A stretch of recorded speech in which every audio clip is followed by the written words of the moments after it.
Doctora, listo, la grabación ya inició. Perfecto. Muy buenos días.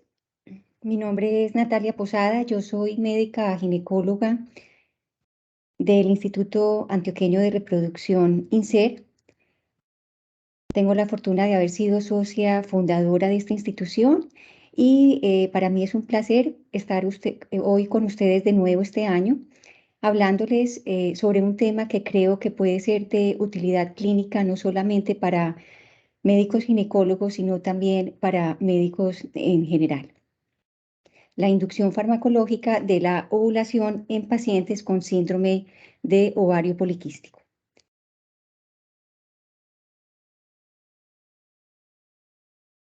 Los puntos que vamos a tratar hoy a modo de introducción son los criterios diagnósticos actualizados del síndrome de ovario poliquístico publicados en el año 2018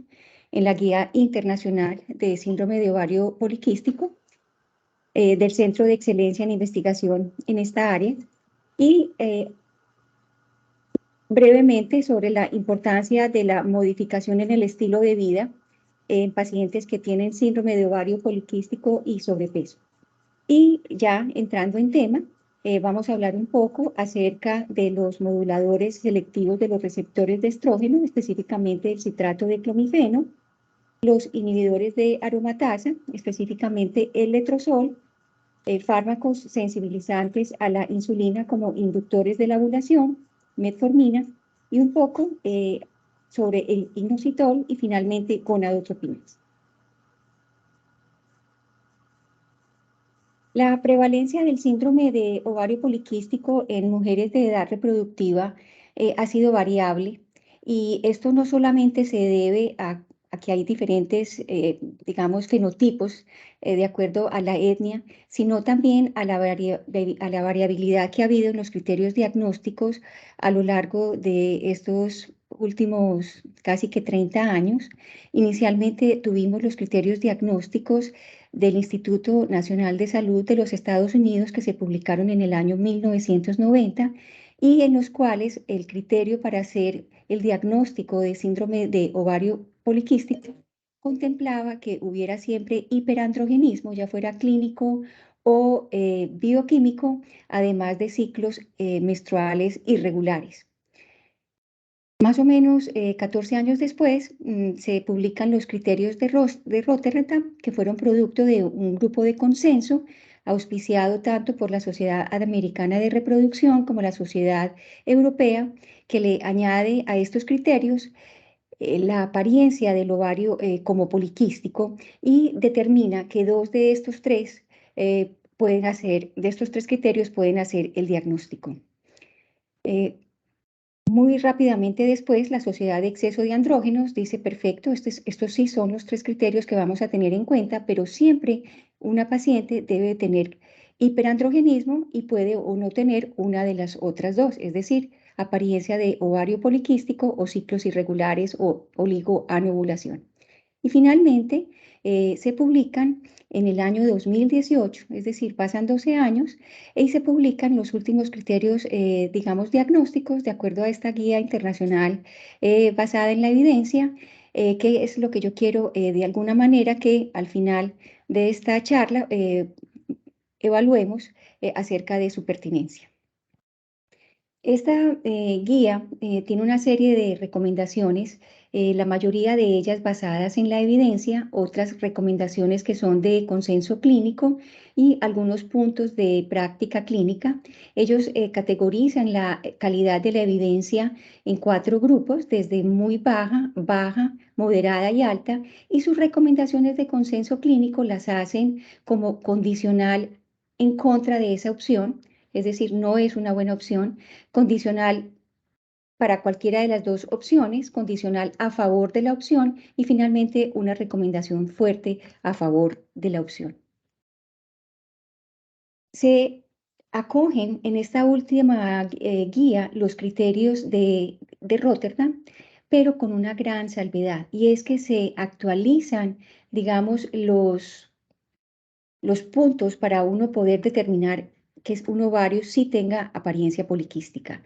Y básicamente esto se debe a que con la introducción de transductores vaginales de una frecuencia de ancho más alta, de 8 megahertz, pasa el diagnóstico de 12 folículos antrales de 2 a 9 milímetros por ovario a que estos sean 20 o más folículos antrales por ovario y o un volumen ovárico de 10 mililitros o más, siempre y cuando pues no haya concomitantemente un folículo dominante o un quiste o un cuerpo lúteo que pudiese aumentar el volumen del ovario. Además, como punto de práctica clínica, sugieren que si no se cuenta con transductores de alta resolución, el diagnóstico morfológico del ovario se haga solamente en base al volumen y no se tenga en cuenta el conteo de folículos antrales.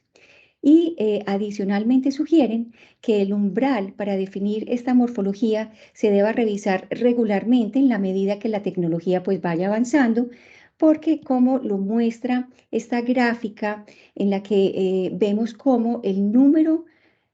de folículos antrales por ovario en mujeres de edad reproductiva sanas con ciclos menstruales regulares a lo largo de mejor dicho, entre 1992 y el 2012, de acuerdo a esta revisión de 30 estudios que hizo un grupo de estudio de la Sociedad de Exceso de Andrógenos, aumentó de más o menos unos 7 folículos por ovario hasta aproximadamente 18 folículos por ovario, y esto se debió básicamente a que se fue contando con transductores vaginales de mayor resolución. Entonces, obviamente, esto es un proceso dinámico que tenemos que ir teniendo en cuenta en el diagnóstico de ovario poliquístico en la medida que esta tecnología siga avanzando. Adicionalmente, entonces, como les dije, esta guía no solamente adopta estos criterios de Rotterdam,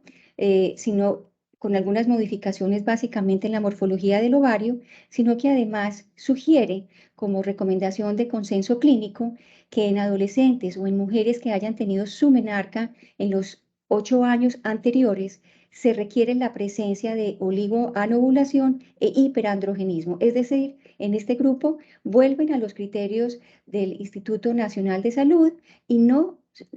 tienen en cuenta el diagnóstico ecográfico, debido a que en este grupo pues la cantidad de folículos centrales es tanta que se puede hacer un sobrediagnóstico, y esto lo hacen con una recomendación fuerte a favor.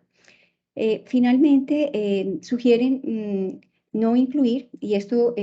como una evidencia de grado bajo, no incluir por ahora la hormona antimuleriana como parte del diagnóstico, no porque no sea precisa, sino porque faltan estudios de población lo suficientemente robustos como para poder definir cuáles van a ser, digamos, esos umbrales de límites de hormona antimuleriana para los diferentes grupos etarios. Adicionalmente, se sugiere que en mujeres que tienen síndrome de ovario poliquístico con exceso de peso, es decir, un índice de masa corporal superior a 25 kilos por metro cuadrado, se haga una reducción de un 5 a un 10% del peso corporal, esto como un punto de práctica clínica. Sin embargo, es muy importante que tengamos en cuenta que lo que uno puede esperar de este tipo de intervenciones es muy variable, como lo muestra esta revisión de 17 estudios en los que se hizo una intervención en la dieta, enfocaron una pérdida de peso modesta en mujeres obesas, que perdieron en promedio en el estudio entre un 3% a un 16% de su peso corporal. Entre el 13 al 85, pues, es decir, el rango es muy variable, experimentaron ovulación esporádica, y menos del 55%, es decir, aproximadamente la mitad, reiniciaron ciclos ovulatorios regulares.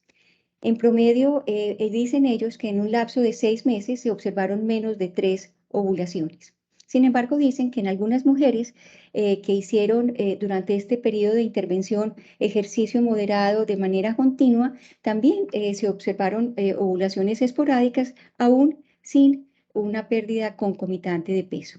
Por lo que, además de sugerir en este grupo de mujeres con sobrepeso, que tenga un déficit de aproximadamente el 30%, es decir, reducir la ingesta calórica entre 500 a 700 kilocalorías al día, con el fin de que esa dieta pues tenga máximo 1500 calorías al día, dependiendo pues de cada mujer. Se sugiere hacer un mínimo de 150 minutos de ejercicio por semana, lo que pudiera corresponder, digamos, a 30 minutos diarios de lunes a viernes, o la mitad si este ejercicio es vigoroso. Para entrar entonces en el tema de la inducción farmacológica de la ovulación, es muy importante que recordemos que en los humanos y en general en el ovario de los primates, la ovulación se caracteriza por el desarrollo de un grupo de folículos, de los cuales solo uno suele alcanzar el estadio preovulatorio, resultando en una ovulación única cada mes, lo cual no sucede en otros mamíferos. Y esto se inicia a partir de los folículos primordiales que se forman en el ovario aproximadamente en la semana 18 de gestación. Estos folículos primordiales se activan o empiezan a crecer por un fenómeno independiente de las gonadotropinas y les toma aproximadamente 7-8 meses llegar al estadio de folículos terciarios o antrales tempranos. Es un proceso pues de activación y de crecimiento lento, pero una vez ellos llegan a ese estadio de folículos preantrales de 2 milímetros, son dependientes de las gonadotropinas para su crecimiento, y entonces en la fase folicular temprana del ciclo menstrual de folículos que, como les dije, se activaron inclusive 6 a 8 meses antes, por acción de la FSH que se incrementa en esta fase del ciclo, se permite, digamos, el rescate de una cohorte de folículos, de las cuales finalmente solo uno será el folículo dominante o preovulatorio, que por acción de la LH en la mitad del ciclo menstrual, pues ovulará y se liberará ese óvulo que puede o no ser fecundado. Los protocolos de estimulación ovárica clásicos entonces se basan en ese principio de incrementar las gonadotropinas en la fase folicular del ciclo menstrual. Y esto se puede hacer de manera indirecta, aumentando las gonadotropinas endógenas de la mujer, o mediante su administración directa exógena, pues básicamente con gonadotropinas. Los fármacos que se utilizan en la inducción de la ovulación en síndrome de ovario poliquístico se han clasificado como de primera línea, y básicamente, clásicamente, han sido los moduladores selectivos de los receptores de estrógeno, como el citrato de clomifeno y el tamoxifeno. Más recientemente, inhibidores de aromatasa, específicamente el letrozol. También se han utilizado medicamentos sensibilizantes a la insulina, como es el caso de la metformina. Más recientemente se ha hablado bastante del inositol, y finalmente tenemos como fármaco de segunda línea las gonadotropinas. En el caso de los moduladores selectivos de los receptores de estrógeno, como es el caso del citrato de clomifeno, tenemos que se utiliza como inductor de la ovulación desde la década de los 60, y consta de dos sales de citrato, el suclomifeno, que digamos corresponde al 38% de la molécula, que tiene un efecto estrogénico y una vida media larga de 5 a 7 días, y que inclusive se logra ver su excreción hasta 5 semanas después en las heces. Y el enclomifeno, que corresponde al 68%, que sí tiene una vida media más corta, pero tiene actividad antiestrogénica y parece ser el responsable de la inducción de la ovulación. La forma como este medicamento actúa es bloqueando los receptores de estrógeno a nivel del hipotálamo y de la pituitaria, lo que resulta en una inhibición de la retroalimentación negativa de los estrógenos a este nivel, lo que da un incremento en la liberación de las gonadotropinas, que van a actuar en el ovario activando el crecimiento folicular. Las dosis estándar de inicio del citrato de clomifeno son de 50 miligramos al día por 5 días a partir del día 2 a 5 de la menstruación. Y se hacen incrementos hasta llegar a 150 miligramos al día por 5 días en caso de no respuesta ovulatoria. Este incremento de dosis hasta llegar a 150 miligramos mejora la probabilidad de ovulación de un 50% hasta un 80%. Y las mujeres que no responden a dosis máximas, que llamamos clomifeno resistentes, son con mayor frecuencia mujeres obesas, resistentes a la insulina e hiperandrogénicas. Se ha observado que en caso de que sí haya respuesta, y estas mujeres se conservan en tratamiento con citrato de clomifeno a la dosis que responden durante un mínimo de 6 meses, la tasa de embarazo o de concepción es mayor en aquellas que responden a dosis menores de 50 o 100 miligramos que las que sí requieren dosis mayores. Y se define ya no como resistencia, sino como fallo al citrato de clomifeno cuando luego de 6 ciclos ovulatorios no se logra el embarazo. Y esto puede ser en alguna medida debido a que el citrato de clomifeno pues también bloquea receptores a nivel endometrial y esto puede afectar de manera negativa el desarrollo del endometrio. Otros efectos adversos incluyen síntomas vasomotores, tal vez son los más frecuentes, y otros menos frecuentes, pues puede haber dolor anexial por el crecimiento folicular, náuseas, dolor de cabeza, visión borrosa o escotomas rara vez. Los inhibidores de aromatasa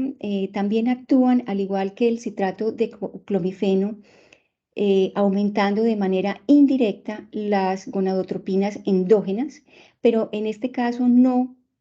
a través de la unión a receptores, sino mediante la inhibición de la aromatasa que evita la conversión de andrógenos en estrógenos, es decir, de testosterona en estradiol y de androstenediona en estrona. Estas menores niveles circulantes de estrógenos pues bajan la regulación a la baja a nivel de la pituitaria, lo que resulta nuevamente en un incremento en la secreción de las gonadotropinas endógenas, como es la FSH, y por ende en una activación del crecimiento folicular a nivel del ovario. El inhibidor de aromatasa más frecuentemente utilizado es el letrozol. A partir del año 2001 se introdujo como inductor de la ovulación. La dosis de administración oscila entre 2,5 hasta 7,5 miligramos por 5 días en un esquema muy similar al que utilizamos con el citrato de clomifeno, con dosis ascendentes en caso pues, de no respuesta. La tasa de ovulación por ciclo es entre el 70 y el 84%, pero tiene una vida media mucho más corta, de solo 45 horas, y por eso sus efectos secundarios, como por ejemplo oleadas de calor, son mucho menos frecuentes y no afecta el endometrio como sí lo hace el citrato de clomifeno. Sin embargo, hay una salvedad importante con el uso del letrozol y es que está, de acuerdo al fabricante, contraindicado su uso en mujeres premenopáusicas y esto obedece a una publicación de un abstract en una reunión de la Sociedad Americana de Reproducción en el año 2005, donde se sugirió que su uso como inductor, en caso de que se diera por error al principio, durante el embarazo inicial no detectado, podría aumentar las malformaciones a nivel esquelético y a nivel cardíaco en los fetos. Sin embargo, de este abstract nunca se hizo una publicación en un journal y es algo que tampoco se ha evidenciado luego de 20 años de uso masivo de letrozol como inductor de la ovulación. Esto ha llevado a que, por ejemplo, sociedades como la Americana de Reproducción, en su boletín a los pacientes, en la parte de medicamentos orales para la inducción de la ovulación, claramente anote que no hay un aumento conocido en los defectos de nacimiento en niños de las mujeres que han tomado estos medicamentos para inducir la ovulación, y cuando habla de estos medicamentos se refiere a citrato de clomifeno, a los inhibidores de aromatasa y a los agentes sensibilizantes a la insulina. Sin embargo, esto es un dato que se debe de compartir con las pacientes porque estamos haciendo un uso de un medicamento que, entre paréntesis, se llamaría fuera de marquilla o off-label. Bueno, La metformina actúa ya de manera diferente, no, los agentes sensibilizantes a la insulina claramente pues no van a aumentar las gonadotropinas endógenas, pero sí disminuyen los niveles circulantes de insulina y de esta manera actúan, digamos,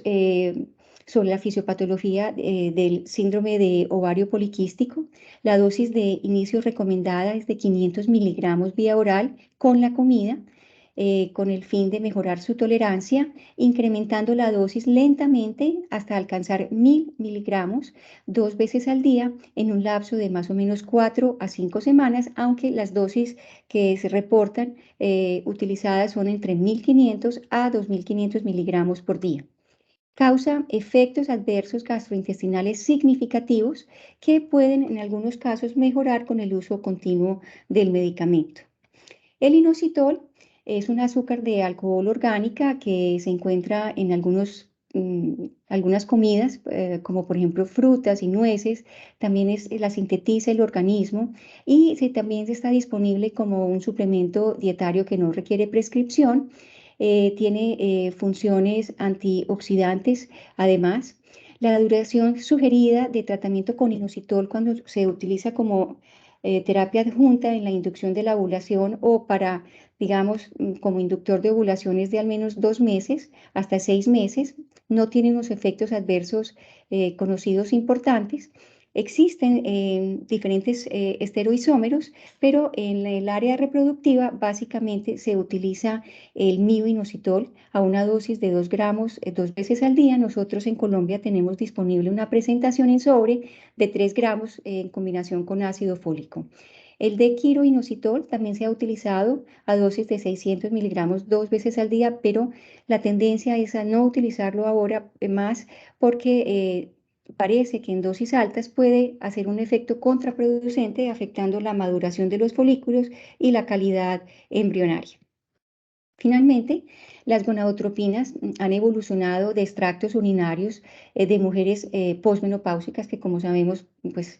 se tienen altos niveles circulantes de FSH y LH. Estos extractos tenían cantidades iguales de FSH y LH y han evolucionado allá a preparaciones recombinantes que son puramente FSH o LH. Son efectivas como inductores de la ovulación no solamente en el síndrome de ovario poliquístico, sino en pacientes con hipogonadismo hipogonadotrópico, es decir, el grupo de la Organización Mundial de la Salud 1. No hay diferencia en la tasa de nacido vivo, aborto, embarazo múltiple o síndrome de hiperestimulación entre las gonadotropinas de origen urinario y las que se hacen de manera recombinante, ni entre los diferentes tipos de gonadotropinas urinarias. Sin embargo, su uso pues, acarrea mayores costos y un riesgo mucho mayor de embarazo múltiple y de síndrome de hiperestimulación, y por este motivo se consideran terapia de segunda línea en mujeres con síndrome de ovario poliquístico y deben ser manejadas por personas que tengan experiencia o, de lo contrario, usando protocolos muy conservadores, como les voy a comentar. La inducción de la ovulación con gonadotropinas usualmente se inicia un día 2 o 3 del ciclo menstrual, que en este caso pues, puede ser inducido por hablar de mujeres que tienen oligoanovulación. Las dosis iniciales en protocolos clásicos son de 75 unidades día durante aproximadamente 10 días hasta lograr el crecimiento de máximo 2 folículos que al llegar a un diámetro promedio de 20 milímetros o más, pues pueden ovular de manera espontánea, o de lo contrario podemos inducir la ovulación aplicando clásicamente HCG y programando el coito o la inseminación entre 12 a 36 horas después. Sin embargo, para las pacientes con síndrome de ovario poliquístico se ha diseñado un protocolo específico que se llama tal cual, parece una enfermedad crónico baja dosis, con el fin de inducir una ovulación monofolicular, es decir, con el fin de evitar el riesgo de embarazos múltiples. Y la diferencia con respecto al protocolo clásico que se utiliza en pacientes que no tienen esa cantidad de folículos antrales en el ovario y ese riesgo alto de tener una respuesta múltiple, es que se inicia con dosis menores, digamos en promedio 50 unidades, en algunos casos se puede iniciar con 37,5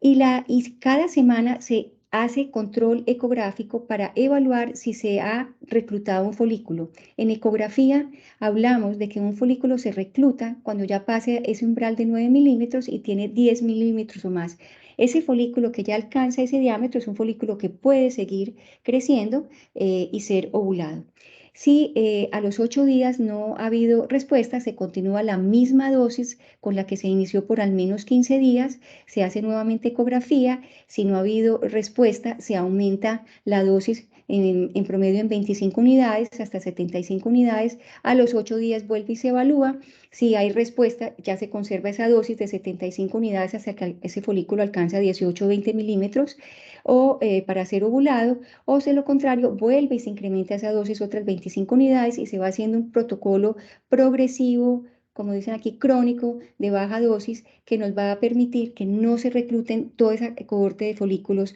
al tiempo. Entonces, ya conocidos los medicamentos con que contamos para la inducción farmacológica en las pacientes con síndrome de ovario poliquístico y anovulación, la pregunta es, y de acuerdo a la evidencia actual, ¿cuál es el inductor de primera línea con el que debemos iniciar y o en qué momento debemos asociar diferentes medicamentos de primera línea o pasar a terapias de segunda línea? Y la respuesta es que pues tenemos que evaluar la evidencia que yo he intentado resumir en 7 metaanálisis publicados entre el 2017 al 2022 y que les voy a exponer a continuación para que luego evaluemos la relevancia de las recomendaciones de la Guía Internacional de Síndrome de Ovario Poliquístico. El primer metaanálisis fue publicado en el año 2019, es un metaanálisis muy interesante porque es de datos individuales de las pacientes de 20 estudios aleatorizados que incluyó 3.962 mujeres. La forma como esto se hizo es que se hizo una colaboración internacional con una plataforma en la cual los autores de los estudios de interés pudieron ingresar los datos de cada paciente de manera individual, lo que permitió al final hacer un metaanálisis mucho más preciso y profundo y no simplemente un metaanálisis de acumulación de estudios y que básicamente se centró en evaluar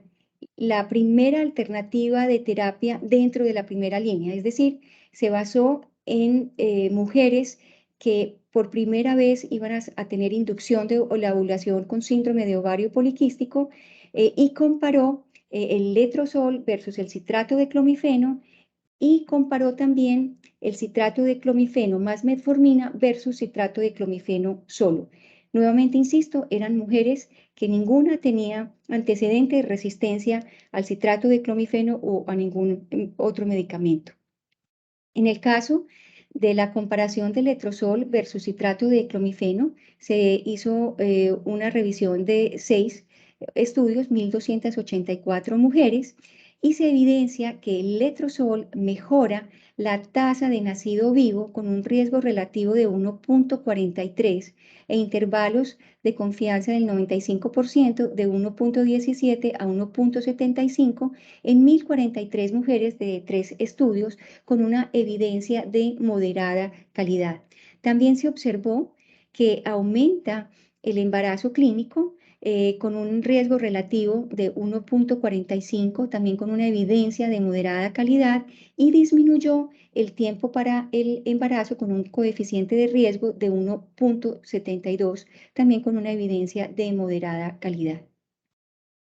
Con respecto a la comparación de citrato de clomifeno más metformina comparado con citrato de clomifeno solo, nuevamente en mujeres que no tenían antecedente de resistencia, se evidencia que la mezcla de citrato de clomifeno y metformina podría mejorar la tasa de embarazo clínico con un riesgo relativo de 1,18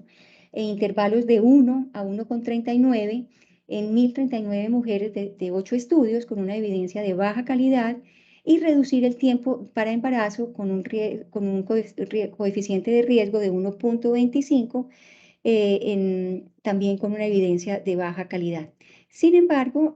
no hay certeza de que haya diferencia en la tasa de nacido vivo con un riesgo relativo de 1,08 en intervalos de 0,87 a 1,35 en 5 estudios con 907 mujeres, ni que haya diferencia en la ovulación, embarazo múltiple y aborto. Este estudio, sin embargo, permitió hacer, digamos, evaluar covariantes, y en el caso de mujeres que tenían niveles altos de insulina basal, sí se parece evidenciarse que la terapia combinada de citrato de clomifeno más metformina, aún en pacientes, como les digo, no resistentes, pudiera mejorar esa tasa de nacido vivo con un riesgo relativo de 1,03 e intervalo de confianza de 1,01 a 1,06.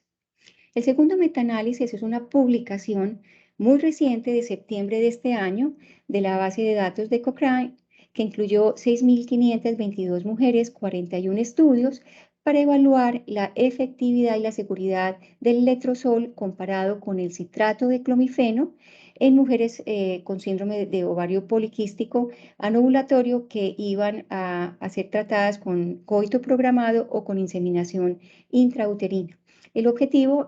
o los resultados, las medidas de resultado principales fueron nacido vivo y síndrome de hiperestimulación. El análisis entonces sugiere con una evidencia de alta certeza que el letrozol, de nuevo, se asocia a una tasa acumulada más alta de nacido vivo, con un 20% de nacido vivo en el caso del citrato de clomifeno versus 27 a 35% con letrozol, con un OR de 1.72 e intervalos de 1.4 a 2.1, 11 estudios, 2.060 participantes con una evidencia de alta certeza, alta certeza. Listo. Lo mismo en el caso del embarazo, se observa una mayor tasa con el tratamiento con letrozol versus citrato de clomifeno con un OR de 1.69, 23 estudios, 3.321 mujeres con una evidencia de alta certeza. No se observó diferencia en el riesgo de síndrome de hiperestimulación en ambos grupos. Este riesgo fue aproximadamente el 0.5% con un riesgo de diferencia de 0, y tampoco se observó diferencia en el porcentaje de aborto por embarazo, que fue alto en ambos grupos, del 25% con el citrato de clomifeno y del 24% con el letrozol, ni en la tasa de embarazo múltiple, que fue del 2.2 con el citrato de clomifeno y del 1.6 con letrozol.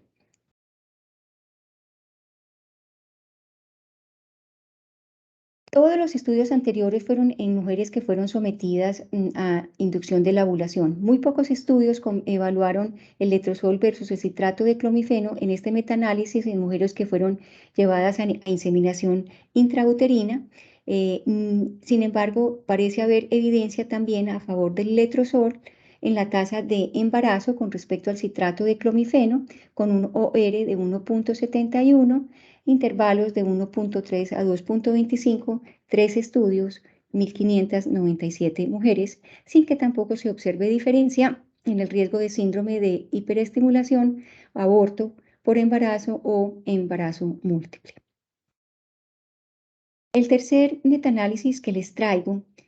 ya evalúa los medicamentos sensibilizantes a la insulina, como es el caso de la metformina o el de quiroinositol, entre otros. Incluyó 48 estudios, 4.451 mujeres, pero de estos 48, la mayoría, 42 estudios, se enfocaron básicamente en la metformina, que se administró en promedio en una dosis de 1.500 miligramos durante un tiempo promedio de 5 meses en estas mujeres con síndrome de ovario poliquístico como inductor de la ovulación. Las principales medidas de resultado para este metaanálisis también fueron nacido vivo y efectos adversos gastrointestinales. Cuando se compara metformina versus placebo o no tratamiento, la evidencia es a favor de la metformina para tasa de nacido vivo con un OR de 1.59 e intervalos de 1 a 2.51, 4 estudios, 435 mujeres con evidencia de baja calidad. La metformina versus el placebo también parece aumentar la tasa de embarazo clínico con un OR de 1.93, con una evidencia de moderada calidad, y la tasa de ovulación con un OR de 2.55, intervalos de 1.81 a 3.59, 14 estudios, 701 mujeres con evidencia de moderada calidad. Sin embargo, a pesar de que parece ser más efectivo claramente que el placebo no tratamiento, el grupo con metformina experimenta efectos adversos gastrointestinales que deben ser advertidos a las pacientes con un OR de 4.76 y evidencia de moderada calidad, y no se observó diferencia en la tasa de aborto. Cuando ya se compara la metformina no con placebo, sino con el citrato de clomifeno, la evidencia no es concluyente con respecto a la tasa de nacido vivo, es decir, no hubo diferencia con un OR de 0.71, 5 estudios, 741 mujeres con una evidencia de muy baja calidad. Sin embargo, cuando se hace análisis de subgrupo de acuerdo al índice de masa corporal, en la evidencia en 2 estudios que incluyeron 500 mujeres, muestra que el grupo con metformina tiene una menor tasa de nacido vivo con un OR de 0.30, embarazo clínico con un OR de 0.34 y de ovulación con un OR de 0.29, con evidencias que oscilan entre muy baja a baja calidad. Finalmente, cuando se compara la metformina más citrato de clomifeno versus citrato de clomifeno solo, no se observa diferencia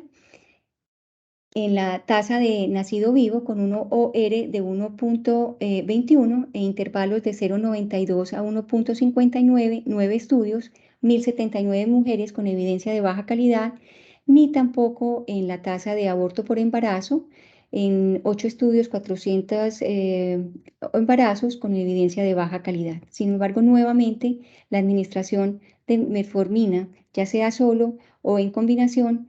sí aumenta los efectos adversos gastrointestinales con un OR de 3.97. A pesar de que no hubo diferencia entonces cuando se dio tratamiento combinado para la tasa de nacido vivo, sí se observa que la metformina más citrato de clomifeno se asoció a tasas más altas de embarazo clínico con un OR de 1.59, 16 estudios, 1.529 mujeres con evidencia de moderada calidad, y también se observó una mayor ovulación con un OR de 1.57, 21 estudios, 1.624 mujeres con evidencia de moderada calidad. Y quiero hacer énfasis que aquí, cuando hablo de 21 estudios, pongo un asterisco porque resulta que 6 de los estudios incluidos en este metaanálisis sí incluyeron mujeres que habían sido resistentes al citrato de clomifeno. Es decir, este metaanálisis no es comparable con el metaanálisis por datos individuales de pacientes que les comenté anteriormente, en los cuales las mujeres incluidas iniciaban por primera vez inducción de la ovulación. Y de hecho, cuando se hace análisis de subgrupo de las mujeres incluidas en esos 6 estudios, en las que fueron resistentes al citrato de clomifeno, se observa una evidencia a favor de la terapia combinada para la ovulación con un OR de 4.89 e intervalos de 2.6 a 9.13 en 215 mujeres. Es decir, la terapia combinada claramente está indicada en pacientes que han demostrado ser resistentes al citrato de clomifeno solo. El cuarto metaanálisis que les traigo ya es con el uso de metformina, no con citrato de clomifeno, sino ya asociado a gonadotropinas, en pacientes con síndrome de ovario poliquístico para coito programado e inseminación intrauterina que habían demostrado resistencia o fallo al citrato de clomifeno como terapia de primera línea. Y lo que se evidencia es que el uso combinado de gonadotropinas más metformina sí se asocia a una tasa mayor de nacido vivo, con un 27% en el caso de FSH sola versus 32 a 60% cuando se asocia metformina a la FSH con un OR de 2.31 e intervalos de 1.23 a 4.34, 12 estudios, 180 mujeres, baja calidad. Y lo mismo embarazo en curso con un OR de 2.46 con evidencia de baja calidad. No hubo diferencia, y esto es importante, en la tasa de embarazo múltiple. El OR fue de 0.5 y tampoco hubo diferencia en la tasa de aborto o de síndrome de hiperestimulación. Este quinto metaanálisis que les traigo se enfoca en las diferentes gonadotropinas que se pueden utilizar como terapia de segunda línea en la inducción de la ovulación en pacientes resistentes al citrato de clomifeno o con fallo del citrato de clomifeno. Incluye 15 estudios, de los cuales 14 comparan gonadotropinas entre sí, ya sea recombinantes o urinarias, y un solo estudio, que es el que quiero analizar con ustedes, compara continuar tratando a estas pacientes que no se han embarazado con el citrato de clomifeno después de 6 ciclos, con más ciclos con citrato de clomifeno versus pasar al uso de gonadotropinas como terapia de segunda línea. En este estudio, que incluyó 661 pacientes, se evidencia que las gonadotropinas, comparado con continuar insistiendo con el citrato de clomifeno, resultó en una mayor tasa de nacido vivo, que fue del 41% con citrato de clomifeno versus 43 a 66% cuando ya se pasaba a gonadotropinas, con un riesgo relativo de 1.24, de embarazo clínico con un riesgo relativo de 1.31, pero también se incrementó el aborto con un riesgo relativo de 2.23 y no hubo certeza de que hubiera diferencia en la tasa de embarazo múltiple entre dar gonadotropinas versus continuar con el citrato de clomifeno, y en ningún caso hubo desarrollo de síndrome de hiperestimulación, porque me imagino que aquí pues, se tuvo en cuenta utilizar protocolos crónicos de baja dosis, como está indicado en el síndrome de ovario poliquístico. Y con respecto al inositol, que se está utilizando, digamos, muchísimo hoy en día, y que esto genera preocupación, porque como se considera un suplemento nutricional que no tiene ningún efecto secundario importante, pues se está dando básicamente como un pretratamiento a pacientes con SOP que van a fertilización in vitro o están en terapias de inducción de la ovulación. Este metaanálisis que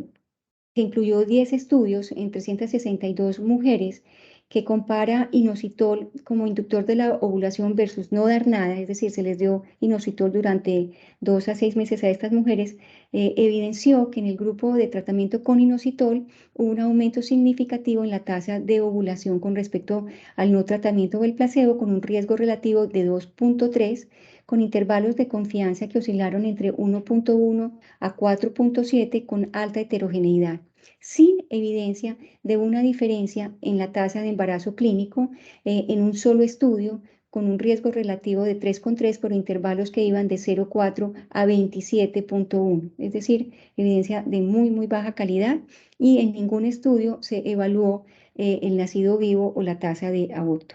Finalmente, esta metaanálisis de Cochrane quiso evaluar la suplementación con mioinositol, que como les digo es el inositol que digamos está más aprobado para uso en reproducción durante 6 semanas hasta 6 meses, como pretratamiento a la fertilización in vitro versus el tratamiento estándar con ácido fólico. Y lo que quiso evaluar fue la tasa de nacido vivo y efectos adversos, y lo que se evidencia es que no hay certeza que el mioinositol mejore la tasa de nacido vivo con un OR de 2.42, intervalos de 0.75 a 7.83, en 2 RCTs, 84 mujeres con evidencia de muy baja calidad. Entonces, bueno, y además tampoco mejoró la tasa de embarazo clínico. Entonces, ¿cuáles son las recomendaciones como para terminar de este grupo de síndrome de ovario poliquístico internacional publicado en estas recientes guías? Básicamente, la sugerencia como puntos de práctica clínica es que siempre se debe excluir el embarazo antes de la inducción de la ovulación, sobre todo que estamos hablando de pacientes que pueden tener atrasos por su misma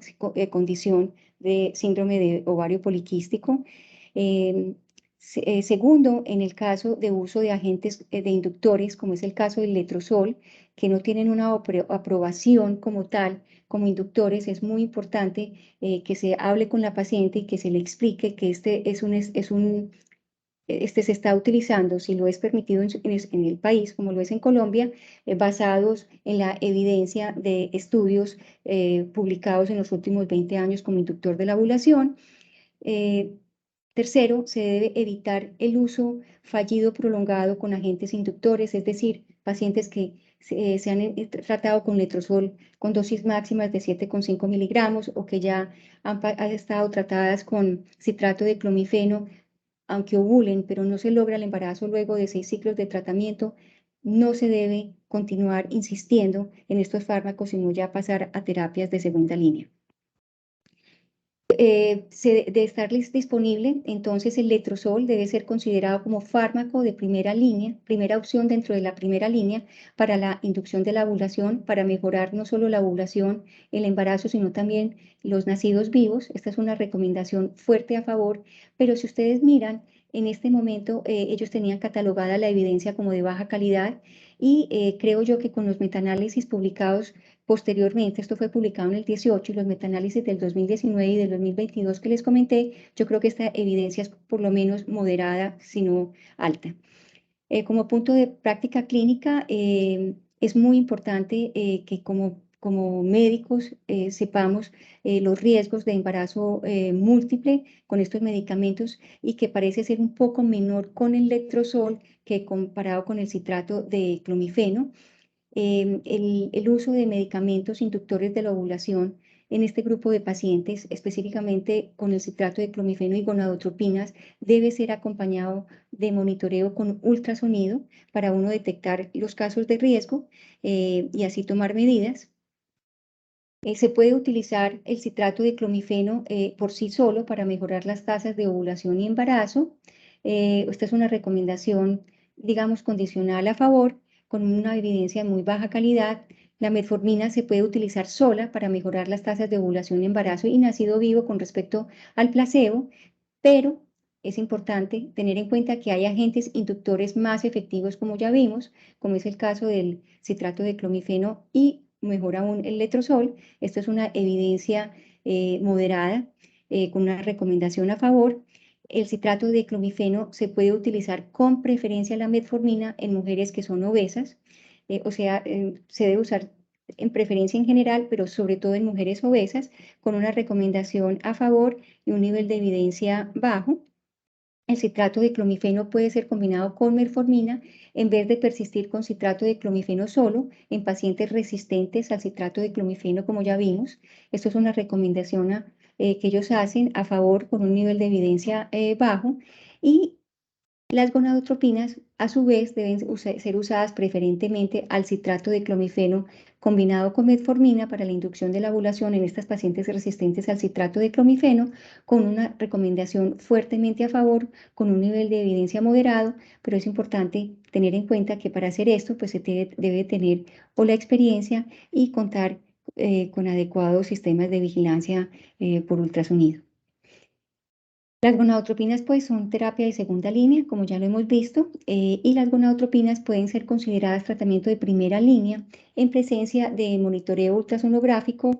previa consejería sobre su costo y riesgo de embarazo múltiple en sitios pues más especializados, ¿no es cierto? Y finalmente, es muy importante que el trigger de la ovulación con gonadotropinas y aún con citrato de clomifeno debe hacerse si hay menos de 3 folículos maduros. Es decir, si hay más de 2 folículos, estas pacientes, la recomendación fuerte es evitar inclusive el coito no protegido con el fin de evitar un embarazo múltiple. La metformina más las gonadotropinas, en vez de gonadotropinas solas, en mujeres resistentes al citrato de clomifeno, mejora la ovulación, embarazo y nacido vivo. Esto es una evidencia de moderada calidad. Y finalmente, cuando se prescriben las gonadotropinas, se debe siempre considerar la aplicación del protocolo crónico baja dosis que les comenté para optimizar el desarrollo monofolicular y evitar el embarazo múltiple. Finalmente, el inositol debe considerarse una terapia experimental con una recomendación en contra de su uso, con una evidencia de muy baja calidad, y se le debe advertir a las pacientes que por favor comenten a sus médicos si están utilizando terapias complementarias, pues algunas de ellas inclusive pueden ser nocivas. Yo con esto entonces termino. Quedo muy atenta a, no sé si hay forma de hacer preguntas. Muchas gracias por su atención.